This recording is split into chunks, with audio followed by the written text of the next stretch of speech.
the new, it looks good. I mean, Yeah, we all have them too, yeah. yeah, they're okay. They're not as good as the old ones, but they're better than the 2018.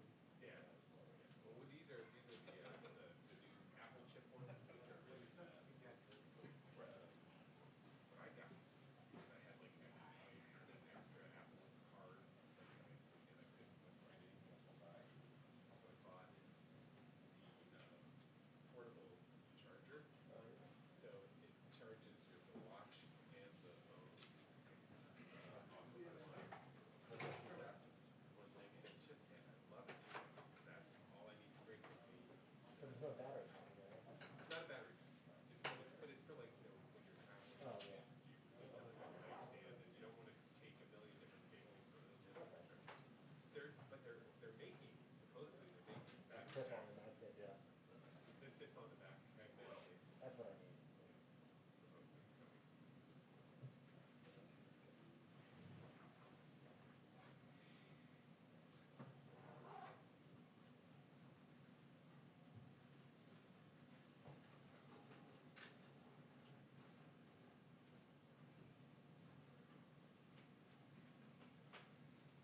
They did give us an update, didn't they? It was better late.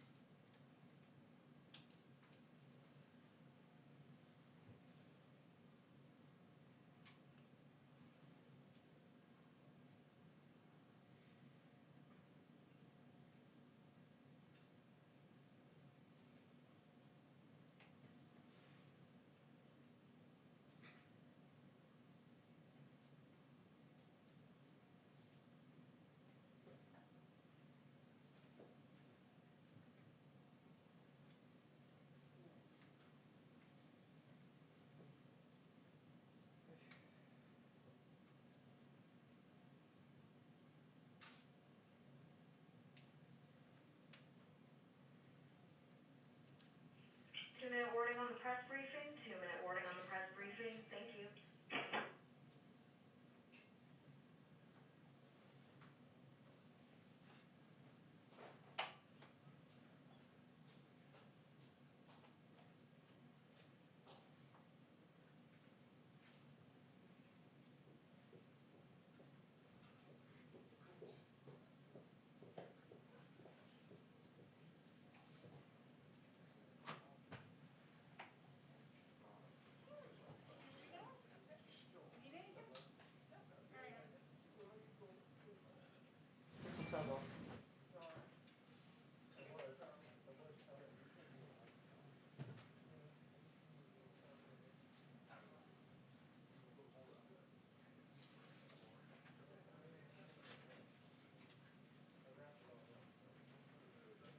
Where are we going to go?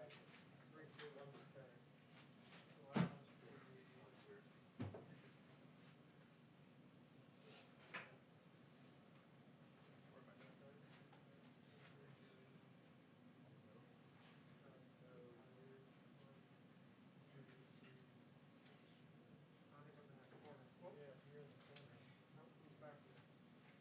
Kevin's back there. I don't know why Dee's back there. You should be back there. Dee's is back there.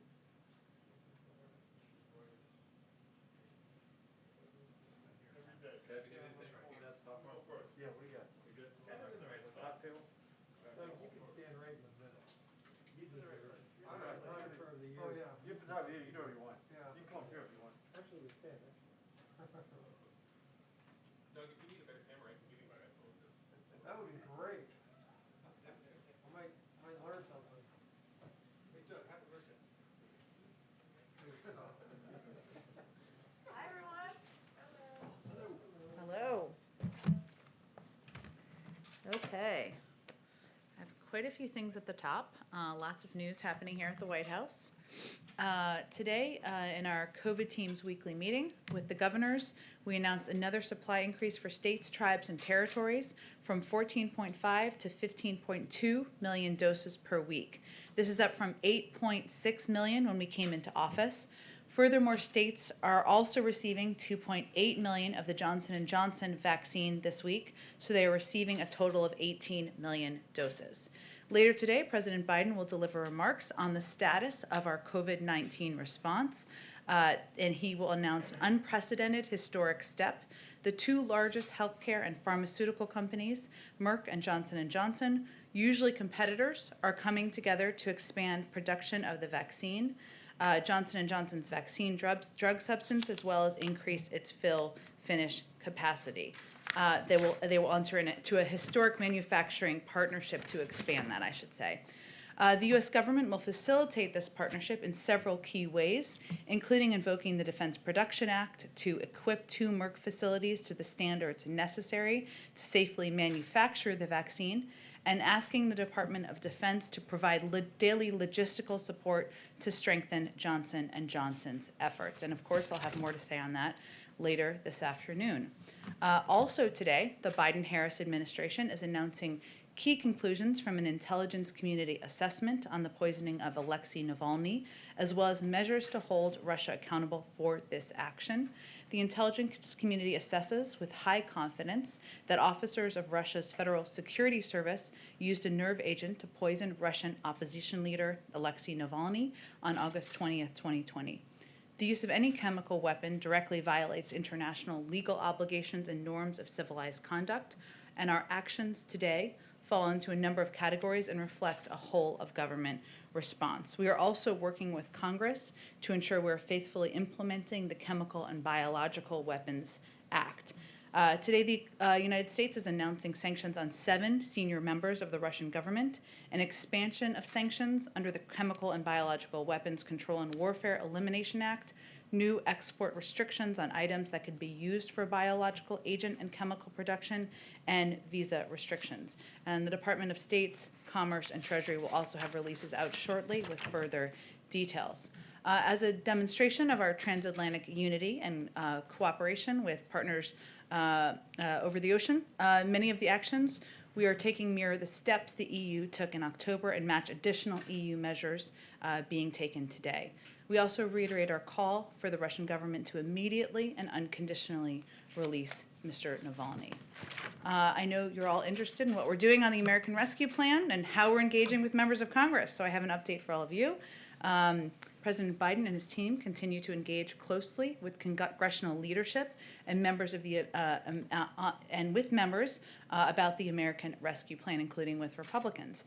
Yesterday, the president met with a group of 9 Democratic senators, and today he's meeting with the full Senate Democratic caucus for their weekly lunch.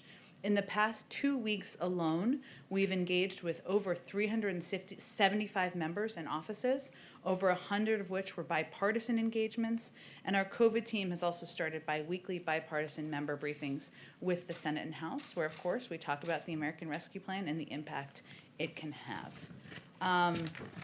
I have one other item. I actually had an item on the travel of the First Lady, and I will venture to get that to all of you after the briefing. So with that, Zeke, kick it off.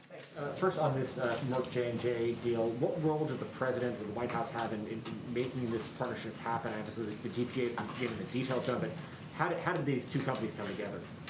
Well, as I noted in the opening, these obviously are two companies that are historically been competitors, so the fact that they are coming together speaks to the ability of this administration broadly to bring them to the table and work together to address the pandemic in the country. It was an across-the-administration effort. I'm not going to detail exactly which individual was in charge of each component, other than to say that when the president came into office, and as soon as we learned about the fact that Johnson & Johnson was behind in the manufacturing steps and efforts, we took steps to ensure we could expedite that and partner them with one of the world's biggest manufacturers. And so is the administration doing this because J&J needs this production capacity from Merck to meet its commitments to the federal government for 100 million doses by the end of June, or is this separate from that?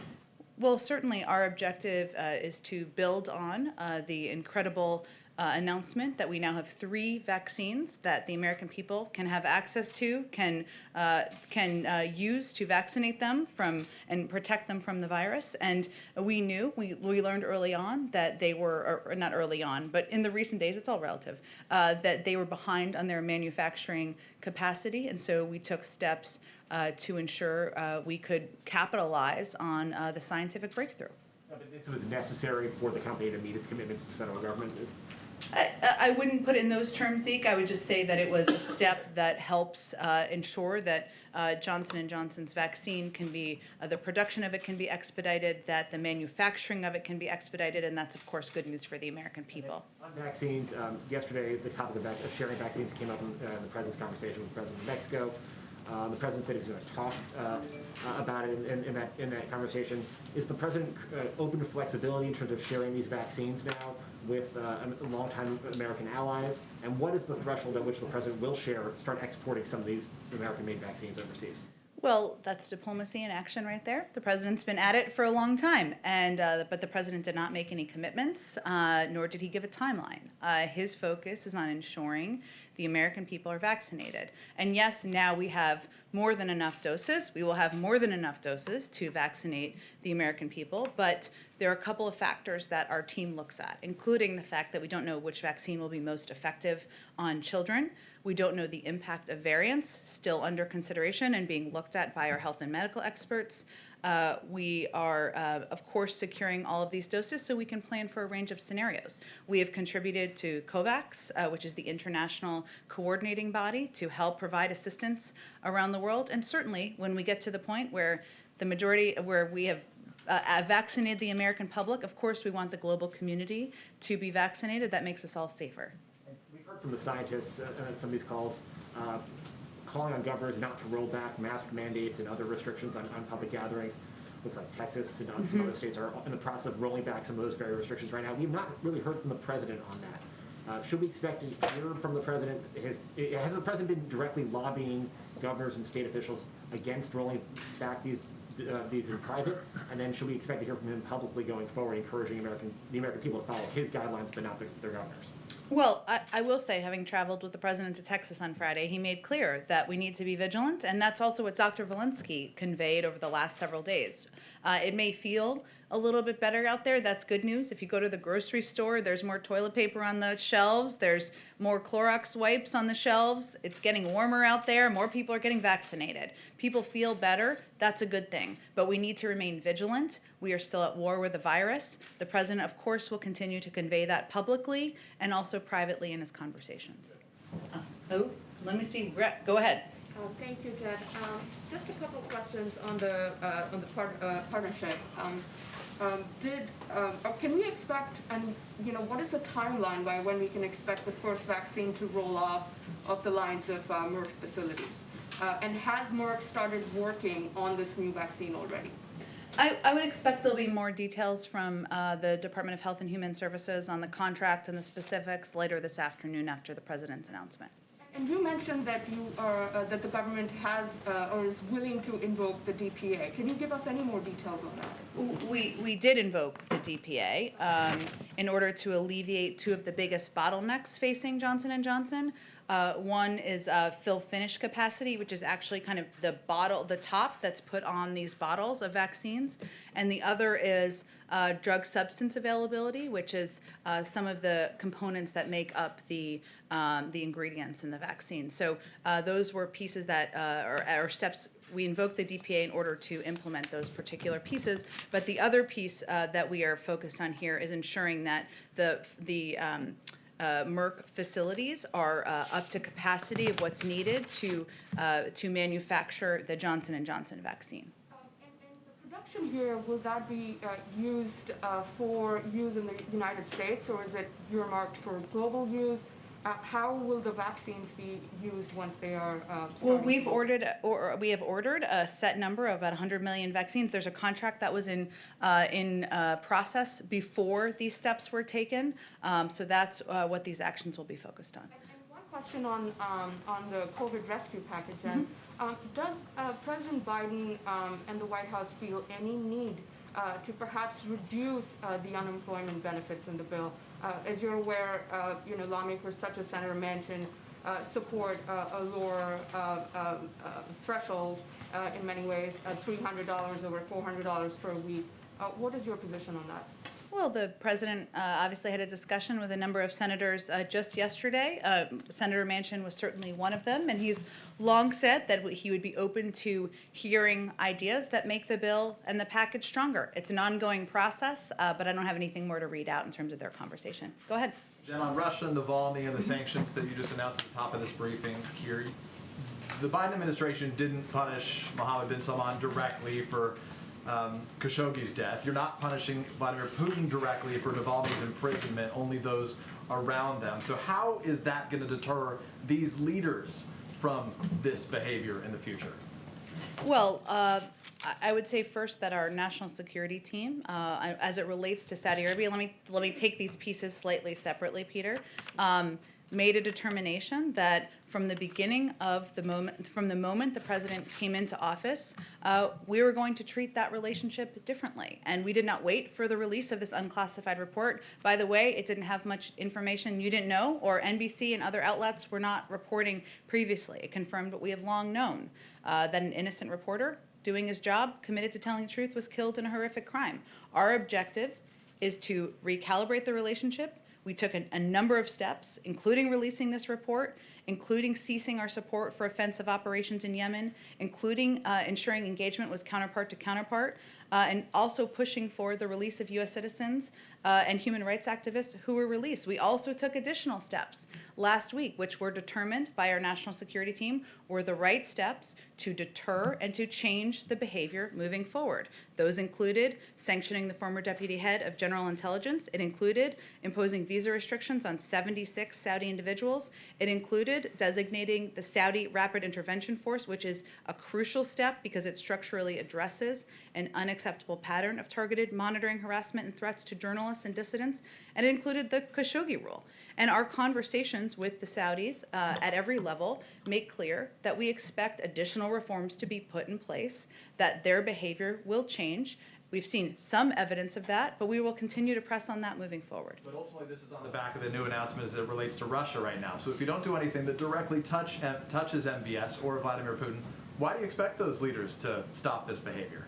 Well, again, Peter, with all due respect, these decisions were made on the basis of decades of experience and consideration by our national security team on what would be most effective in not only deterring actions like this in the future, preventing this from ever happening again, which is of course our objective, but also being able to maintain a relationship moving forward. And of course, we have important work we do with the Kingdom of Saudi Arabia, from intelligence sharing to deterring the actions of militants in the region, and those are in the national interest of the United States. Let me ask you about immigration, if I can. Yesterday, you brought into the briefing room the Department of Homeland Security Secretary, Alejandro Mayorkas, who said the following. He said, "We are not saying don't come to those migrants." He said, "We are saying don't come now because we'll be able to deliver a safe and orderly process to them as quickly as possible." So the message was, don't come now. It sounds like the message is, come later. So when should these migrants come? Well, as you know, the president has put forward an immigration reform package that will not only provide a pathway to citizenship, but will help put in place smart security measures at the border, will also address root causes in the region. There also is time, and he talked about this quite a bit yesterday, as you know, that we need to dig out from the immoral and ineffective approach to immigration of the last administration. That's going to take time, probably months, for us to be able to process people at the border, to get people on the right path for consideration of for asylum seekers and others. Now is not the moment for that. So for clarity, it sounds like, even if unintentionally, you're sending the message that these migrants can come, they just got to wait a little bit longer. Is that the message you're sending? Well, we've been also clear, as he was yesterday, the majority of people who come to the border are turned away. Even undocumented, even kids who come in at the border, unaccompanied minors who come in, and we have emphasized time and time again, we want to keep them safe, we want to treat them with humanity. They are not guaranteed to stay in the United States. They still go through the processing. We just don't want to send them back, and the consideration of whether they can stay here through what is possible through our laws. It is still a difficult time. It's a difficult journey. We are not encouraging people to come, but we also believe differently from the past administration that we are not going to turn away kids who are under 18. Is the president going to be briefed on this from the Domestic Policy Council today? DHS assessing 117 or so thousand unaccompanied children. 117,000 unaccompanied children will arrive in the U.S. by their projection this year. Will he learn about it today? And that number seems like a crisis. The secretary said it isn't. How would we define a crisis? Well, I'll leave that to the Secretary of Homeland Security to define. He said it was a challenge. It is a challenge. We have more than 7,000 unaccompanied kids who have come into the United States, and that is certainly a lot of children that we are trying to treat humanely and safely and process through the system as quickly as we can. That's not easy. That is a challenge. Certainly, the president receives briefings and regular updates from his team, and we typically don't confirm those publicly, but he is briefed regularly by his team, the Domestic Policy Council, and other members of his policy team. Sure. Go ahead. Thank you. One additional question on the timeline coming out of this announcement. You mentioned that J&J is set to deliver 100 million vaccines by the end of June. Will this new partnership help Americans get these shots any sooner? It should. It definitely will expedite the efforts of the United States government having enough vaccines on hand to vaccinate the American public. The president will talk more about that and give more specifics later this afternoon when he speaks to all of you.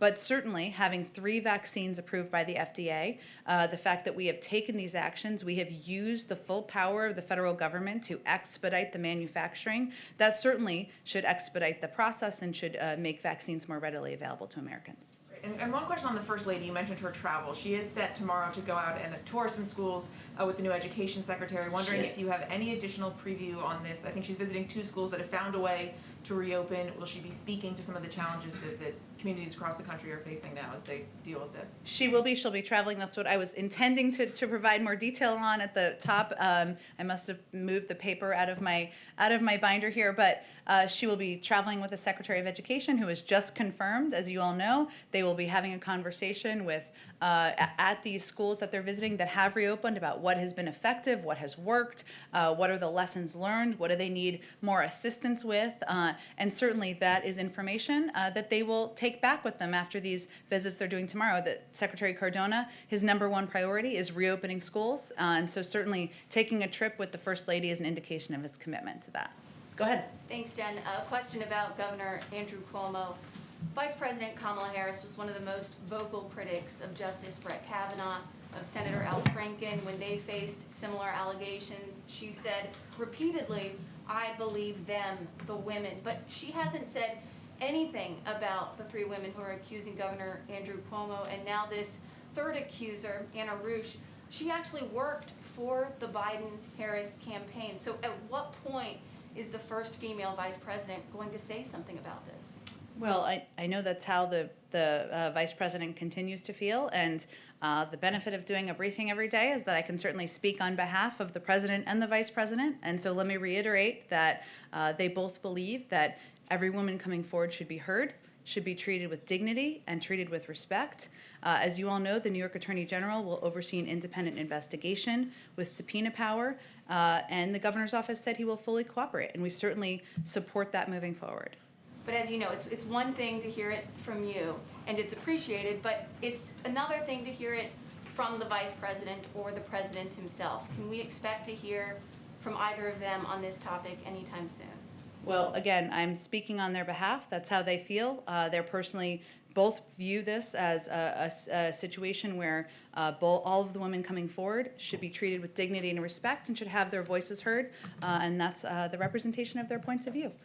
And one question on immigration, just to pick up from where Peter left off. I know you have said that you don't want to label this a crisis. Secretary Mayorkas was in here yesterday saying it's not a crisis, but now you have Axios reporting that the administration needs 20,000 beds to shelter these children. Based on our own reporting, 97% of the beds through the Office of Refugee Resettlement are full. So I don't want to sound like a broken record here, but at what point does it become a crisis? Well, I would say I don't think we need to meet your bar of what we need to call it. We had the Secretary of Homeland Security yesterday conveying it's a challenge. We've provided numbers publicly about how serious that challenge is. We, of course, because we are approaching this humanely and we are approaching this in a way where we will keep the children safe in a great break with the past administration. And because we're doing this at a time of COVID, that is even more challenging because most of these facilities are at 40% deployment capacity, hence the number of beds that are being utilized. But again, we're going to approach this without labeling. We're going to approach this with policy, with humanity, and with a focus on what we can do to keep these kids safe and get them in homes as quickly as possible. Go ahead. I was wondering first on the Merck and Johnson & Johnson announcement, is the administration in talks with any other vaccine manufacturers to pick up either on the Johnson & Johnson vaccine or Pfizer or Moderna to get more doses out right now? I don't think we have anything to preview for that, on that for you. I will say that the manufacturing process for Pfizer and Moderna does not allow for smooth transfer from one manufacturer to another in the same capacity. So this was a step taken because the Johnson & Johnson vaccine is a more traditional vaccine, and Merck's experience manufacturing other vaccines will allow it to scale and effectively produce the Johnson & Johnson vaccine. And then I wanted to follow on a question you got yesterday about the Johnson & Johnson vaccine. You explained that it was being distributed by population state to state, but there's I guess a question of whether it might not make more sense, to distribute more of the Johnson & Johnson vaccine to more rural states where they might not have the capacity for where it might be tougher to ship something that needs to be stored at an extremely cold temperature, where they might only have, centralized hospitals and so not be able to distribute that. And so I'm wondering if you could explain the administration's strategy of why Johnson & Johnson isn't being sent out to places where it might logistically make more sense. You could balance that out by maybe having more Pfizer or Moderna in like Washington, D.C., where it's easy to get from one side of the city to the other. Sure, those are all important considerations, but what the clear advice from our health and medical team is, and they've looked closely at all of the questions you've raised, all important ones, is that if you have access, for the American people, if you have whatever vaccine you have access to, you should take that vaccine. And of course, all of these vaccines are being distributed in communities across the country. As we've talked about a little bit here, we're going to have more than enough vaccine doses to distribute to communities across the country and to the American people. And we expect to have that done at an expedited pace from what we had been predicting previously. But the guidelines from our health experts, which is what we rely on, is that every American should take whatever vaccine they have access to in their pharmacy, at their health provider, at their community center, at the mass vaccination site, whatever it may be. The last one is, I know you've gotten some questions on this, but again, the chief of staff at the beginning, the administration had promised a sort of central clearinghouse, phone, internet for vaccine information, and you've kind of pointed to this effort where you can go on Vaccine Finder, yes. Yeah. Well, I guess this is my question: is like, do you find that to be sufficient? Because I think what we're hearing a lot from Americans is that it's, Americans who want to get this vaccine it's extremely hard to navigate getting an appointment. It's not really functioning. And one promise of your administration was, we're going to federalize this. We're going to be a central clearinghouse. We're going to kind of step in and help what has been scattershot. So You're right, and the Vaccine Finder website is available in about a half a dozen states. There are also websites in many states that provide access and provide guidance for people looking for where they can get a vaccine and access. So that is true in different states across the country as well.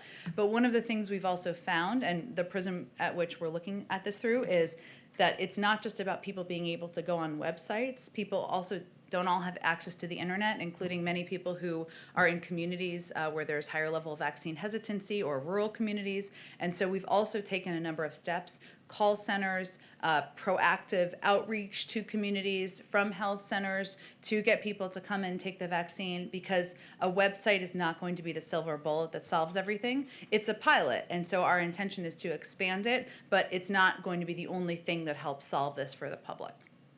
Go ahead. Two questions, follow up on the vaccine and then an evolving question, if I might. On the timing of the administration's efforts to help pull this deal together, you said that it was within, I think, the last few weeks. Is that what you had said?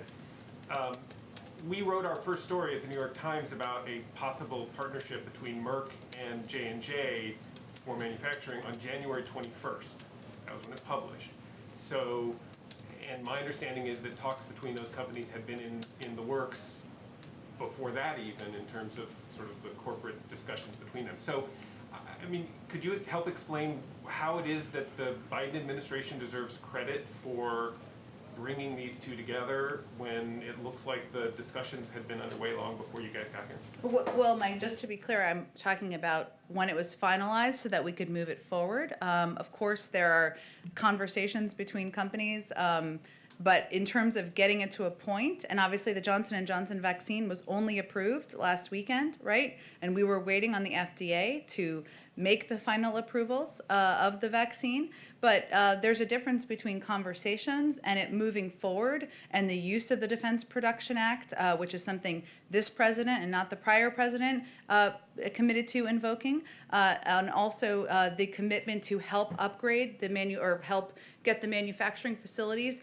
to the place where they needed to be in order to produce the vaccine. So I'm only conveying what got it across the finish line, and I think it's clear that that has only happened relatively recently, but certainly the history of conversations between Merck and J&J long before the J&J vaccine was even approved, you certainly might have more information on than I do. Second question on the timing of all of this. It's our understanding that the time that it's going to take Merck to spin up the production of any kind of either the finish and then also the production of the vaccine itself is months from now. I mean, the phrase fourth quarter has been talked about, which would seem to undercut your assertion, I think, to a couple of questions earlier, that this partnership in particular is going to have any benefit to the 100 million dose pledge, right? I mean, if your 100 million dose pledge is by the end of July and Merck's production isn't going to get started until September, October, November. The contract is by the end of June, but I expect the president will have more to say this afternoon on the impact on the timeline. Okay. And then one question on the Navalny and Russia sanctions.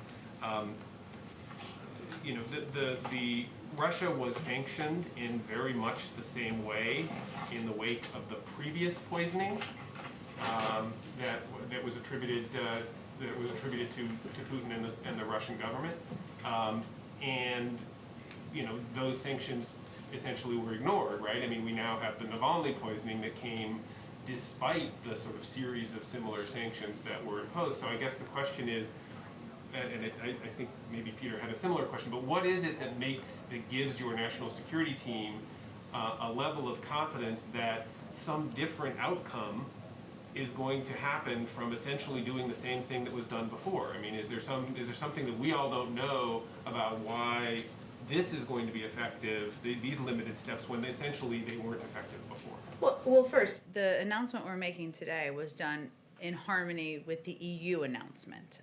It was not meant to be a silver bullet or an ending to what has been a difficult relationship with Russia. We expect the relationship to continue to be a challenge.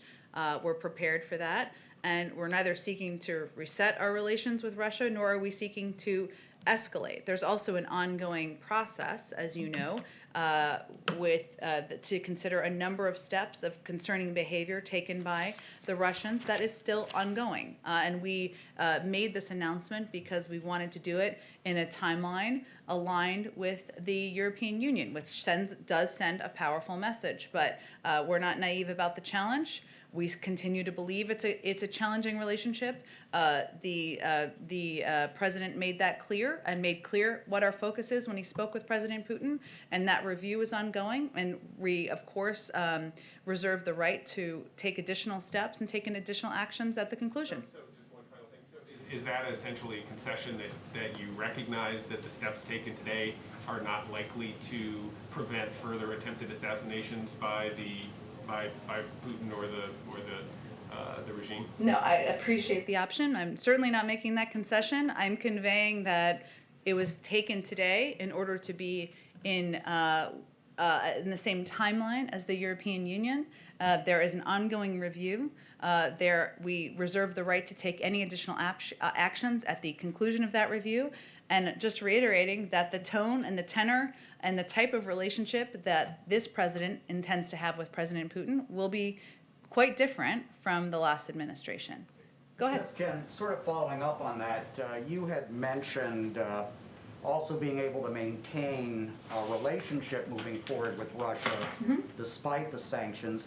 What specific areas are you considering, such as Iran, Syria, the START talks? Can you be a little specific?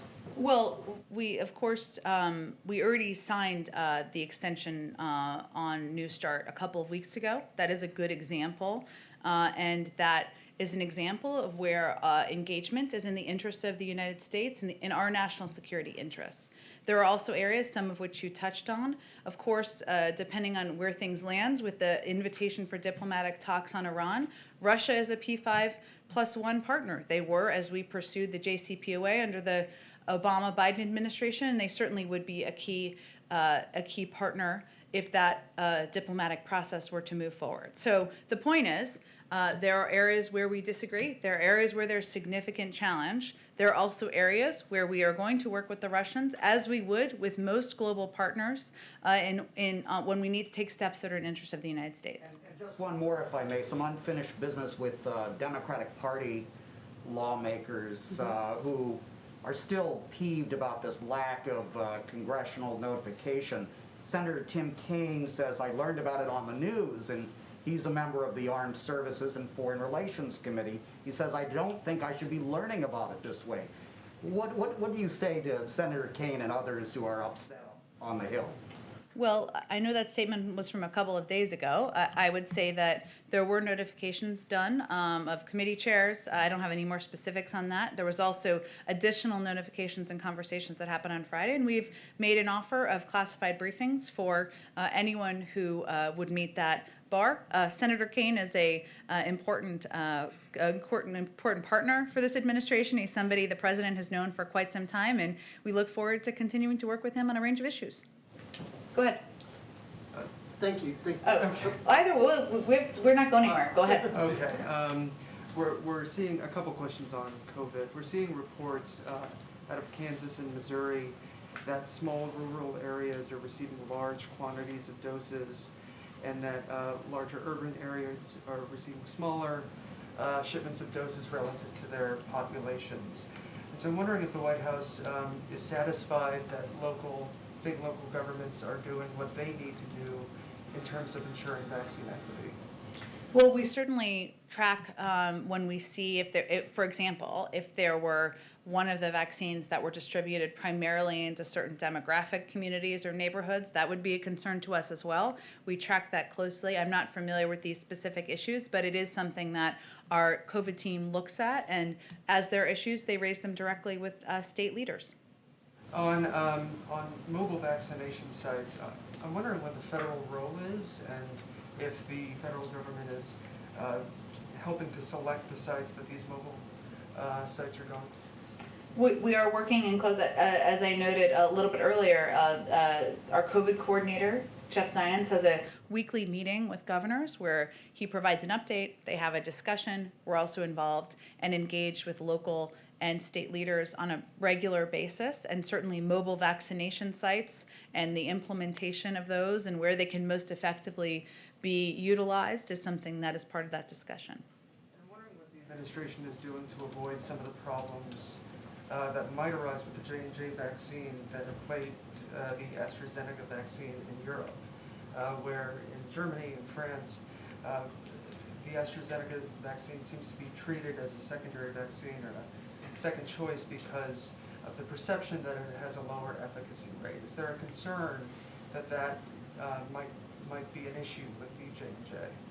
Well, one of the reasons that we've been very clear and why Dr. Fauci was very clear about this on Sunday, on 4 Sunday shows, let me just note, is that we now have 3 vaccines that are safe, that are effective in preventing serious illness, effective in preventing death, and anyone in the country who has access to any of these vaccines should take them.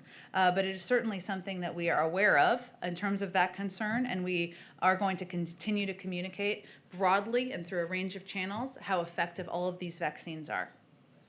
Go ahead. Thanks, Jen. A couple of questions on New York and then one on Russia. Obviously this third allegation against Governor Cuomo has come out. This woman did work for President Biden during the campaign. I'm wondering what the president thinks about the calls for Governor Cuomo to resign, and whether he's spoken directly either to his former staffer or the governor about this situation. The president believes, as I've noted, that every woman who comes forward deserves to be heard and treated with respect. There is an investigation, an independent investigation that's being overseen by the Attorney General, and which has subpoena power, and we certainly support that moving forward. In terms of any other conversations, I did not work on the campaign, as you know. I know that she did work on the campaign. I believe she was an organizer in Southwest Florida. I don't know if they had, I'm not aware of a personal relationship that they had or that he knew her personally, but I don't have any other engagements. I'm sure she has a number of people she still remains in touch with from the campaign, but I don't have any calls or engagements to read out. And then, as you know, Governor Cuomo is also facing questions over the nursing home situation and COVID. He's currently chair of the NGA. He came up here to the White House in that capacity to discuss COVID with the president. His top aide, Melissa DeRosa, who's been pretty embroiled in this nursing home situation, was also advising the administration on COVID response during the transition. Does the president believe he should step aside from the NGA, and are you still, seeking advice from his administration on COVID? Well, that's a decision for the NGA, not a decision for the president or the White House. But I would say that New York, as you know, continues to be one of the hardest hit states by the COVID pandemic. It is one of the hardest hit states by the resulting economic downturn. And of course, we're going to continue to work with officials in that state to help the people of New York, help get the pandemic under control, and help get people back to work. And just going back to Russia, yep. As Michael was pointing out, we're now, I believe, right in the midst of the 7th anniversary of the Crimea crisis. And we have seen, similar sanctions before against the Putin regime. I'm wondering if you're considering anything, what's the next step? What could be beyond sanctions? And also, as this discussion is happening, is the administration factoring in the captive Americans, Paul Whelan and Trevor Reed, in their response to this and in potential future actions? Well, of course, we raise the fact that American citizens are held by the Russians at every opportunity and at every level. I would say that, as I noted earlier, the review is still underway of several concerning actions, including the reports of bounties being on the heads of U.S. soldiers, of intervention or hacking of the 2020 election, and of course of the SolarWinds cyber attack. That's all underway. The president, the national security team, reserves the right to respond and in time and manner of their choosing. Certainly sanctions is part of that, but they reserve the right to respond in a manner seen and unseen once that process is concluded. Thanks very much. Sure, go ahead. Thank you, ma'am. One question from me and then two from my colleagues who can't be in the room. Okay. First off, something that sort of touches, I guess, on immigration and then also on vaccines. We're 5 weeks into the new administration, and the president hasn't named a permanent FDA commissioner. And then yesterday we heard from the DHS secretary who said that he's trying to rebuild an agency dismantled by the previous administration. But so far the president hasn't named a nominee for Director of Immigration and Customs Enforcement, a Commissioner of U.S. Customs and Border Protection, a Director of U.S. Citizenship and Immigration Services. What's taking so long? You're right, and he is eager to nominate individuals to fill all of those spots. We need to find the right people and the right nominees, and hopefully we'll have news on that in the coming weeks. But I don't have anything to preview for you, unfortunately, on personnel. All right, very good. And then from Christian Daytok of the Daily Caller, Interior announced yesterday it's giving out more than $260 million in grants to help coal production states create green energy jobs. Is the White House launching any programs to help those states transition fossil fuel workers into green tech, or are they leaving that up to the governors?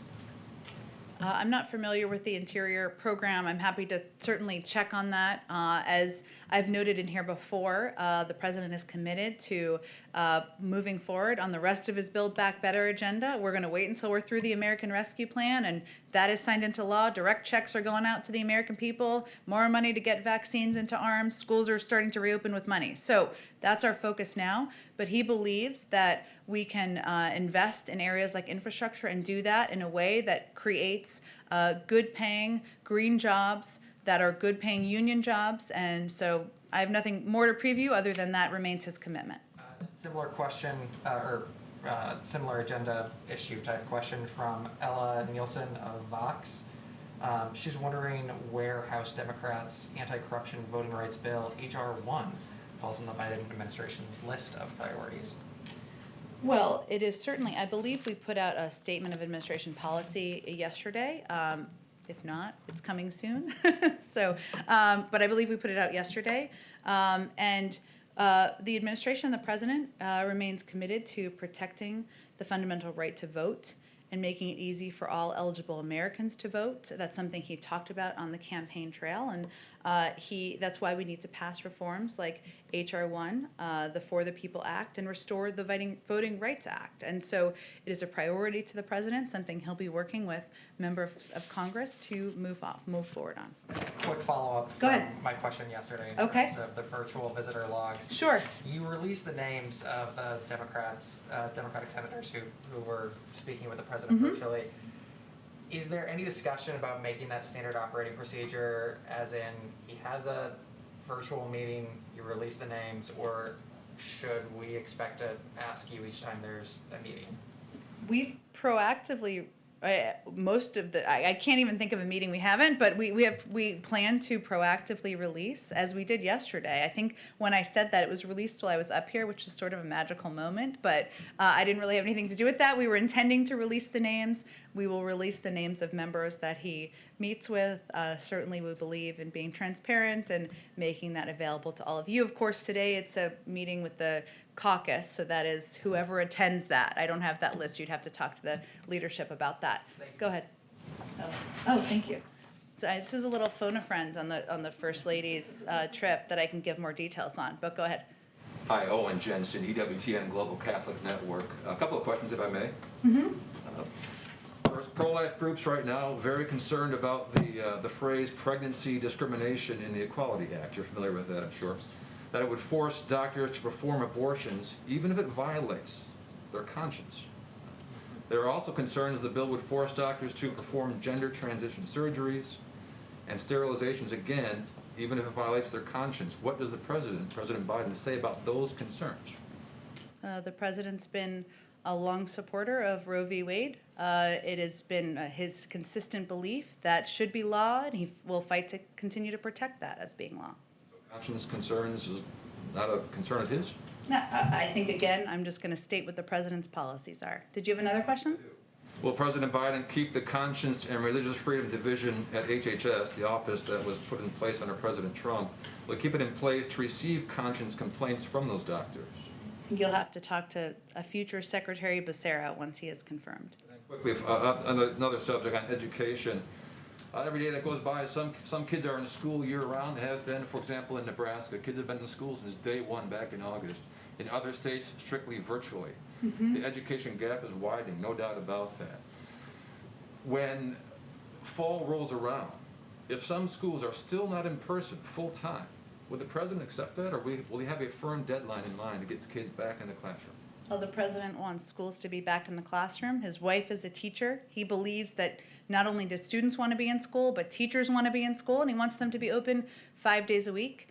He put, there were CDC guidelines that were put out. We now have a Secretary of Education. As of just yesterday, this will be his #1 priority, and certainly the president looks forward to having schools open across the country. He does not have a firm deadline in mind for when kids should be back. I know he can't demand it. He can't do that. I realize it's up to school districts, but certainly he can create a sense of urgency, right? Well, one of the steps that you could certainly advocate for is or any of these folks could advocate for, is the signing of the American Rescue Plan, which has $160 billion in it to help ensure schools can make the changes to their facilities, can hire enough teachers so that they can have socially distant kids in classrooms, so that they can have enough bus drivers, and that's an important component of getting this done as well. Go ahead. Thank you, Jen. I have 2 questions. The first one, I just want to go back on this concept of vaccine diplomacy. Okay. We see that China and Russia, by the tens of millions, are giving vaccine to African and South American countries. We understand, because you repeat this every day, that the president wants first every American to be vaccinated. But at what point, at what moment aren't you worried that the U.S. are going to be left far behind, and Russia and China will have made major successes with these countries? Well, let me first say that we've also made a major contribution to COVAX, which is an international body coordinating the safe, equitable, fair distribution of vaccines across the country. That is across the world, I should say, I'm sorry.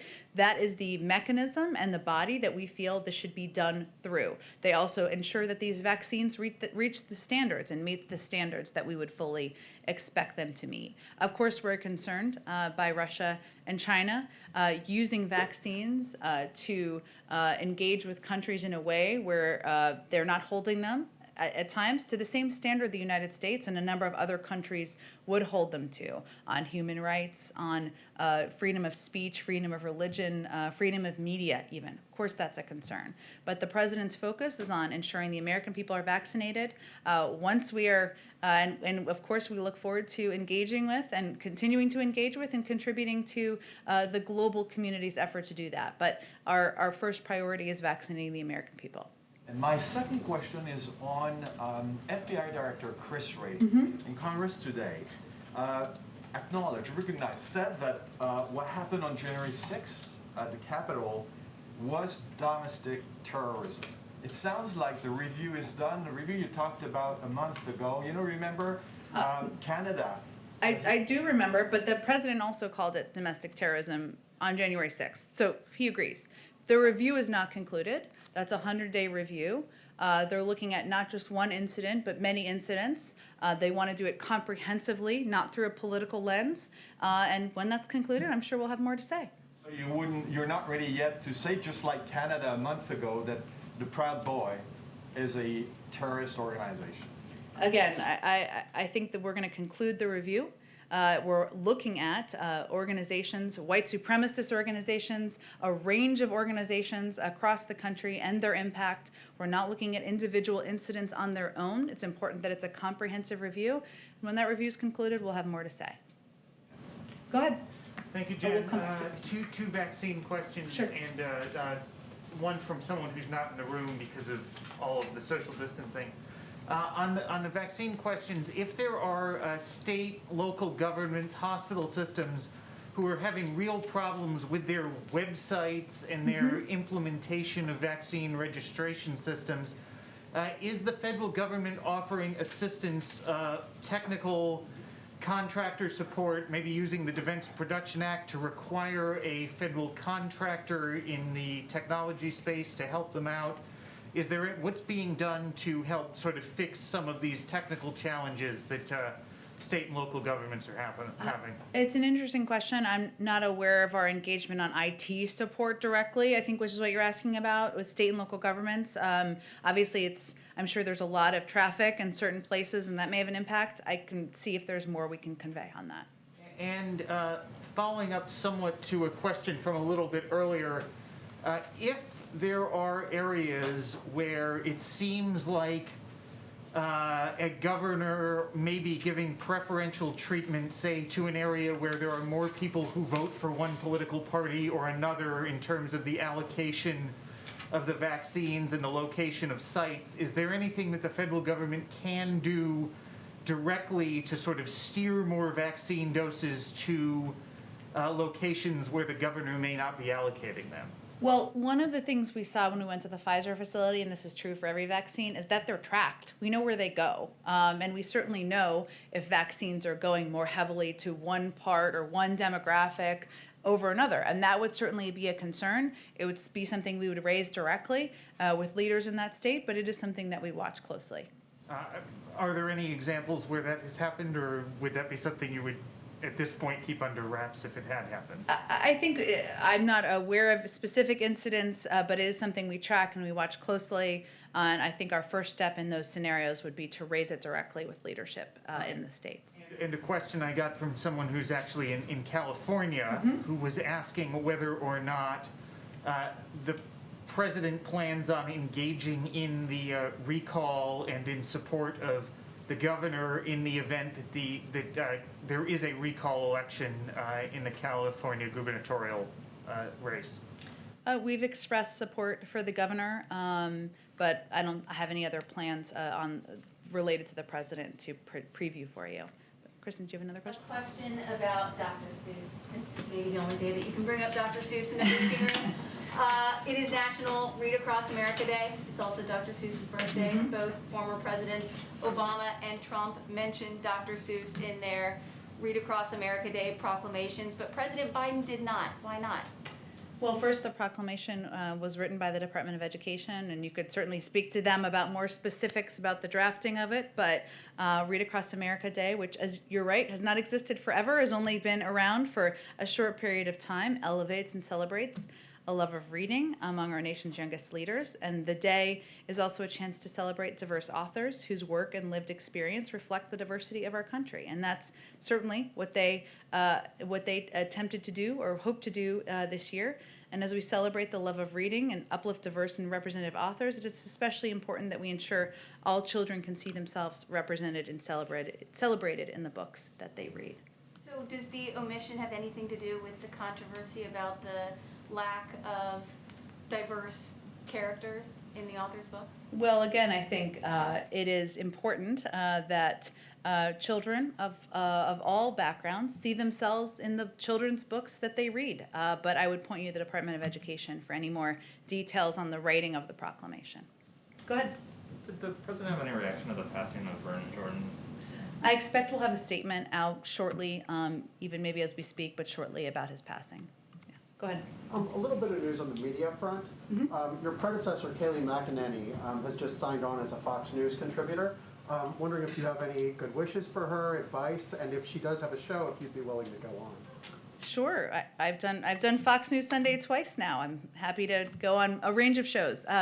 I will say that I knew Kayleigh a little bit, not well. I met her when we were both CNN contributors, and we did a few shows, I'm not sure how many together. Like many Americans, we disagree on political issues, but we talked about our families, our spouses, sports, all sorts of things in the green room, and I certainly wish her the best in her future endeavors. Thank you, Jen. Thank you, everyone. Thank you.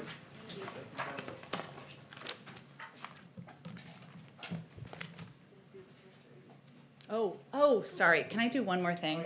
Zeke, I feel like I'm violating a rule here. Sorry. I just want to give you more details about the First Ladies. I actually woke up this morning and said I want to talk about this, and then I didn't do it. So as you all know, and we've talked about, the Senate confirmed the President's Secretary of Education